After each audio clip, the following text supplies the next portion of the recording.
नासिर का ताल्लुक़ एक ऐसे ख़ानदान से है जो बहुत ही सादा और खुश अखलाक लोग हैं।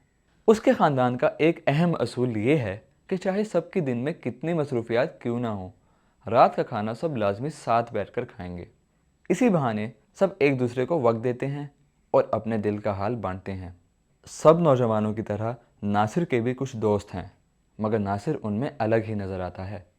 ऐसा इसलिए क्योंकि नासिर ना ही किसी शरारत का हिस्सा बनता है और ना ही किसी भी किस्म के नशे में अपने दोस्तों का साथ देता है।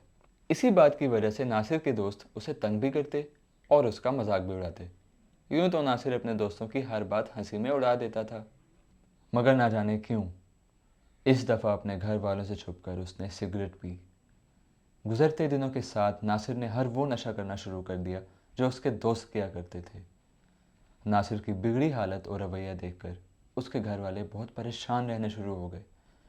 उनमें से जब कोई उससे बात करने की कोशिश करता, नासिर गुस्से में घर से बाहर निकल जाता। वो अब ना खाने की मेज़ पर अपने ख़ानदान के साथ बैठता और ना ही किसी से बात करना पसंद करता। नशे की लत ने नासिर को बदल के रख दिया। अब वो उस मुकाम पर पहुंच चुका है जहां उसकी दिमागी हालत और भी ख़राब हो चुकी है और जिस्मानी भी। इस ज़िंदगी में हमारा सामना हर किस्म के लोगों के साथ होगा, कुछ अच्छे और कुछ बुरे। इसलिए ज़रूरी है कि हमें अच्छी और बुरी सोबत की पहचान हो। अब इस फ़र्क को आखिर कैसे पहचाना जाए? अभी नासिर की कहानी तो आपने देखी ही होगी। किस तरह नासिर एक हंसता खेलता, अपने बड़ों की इज्जत और उनके साथ वक्त गुजारने वाला एक सुलझा हुआ लड़का था। ऐसा नहीं था कि नासिर के दोस्त नहीं थे, मगर वो नासिर से बहुत मुख्तलिफ थे, या यूं कहें कि नासिर उनसे बहुत मुख्तलिफ था।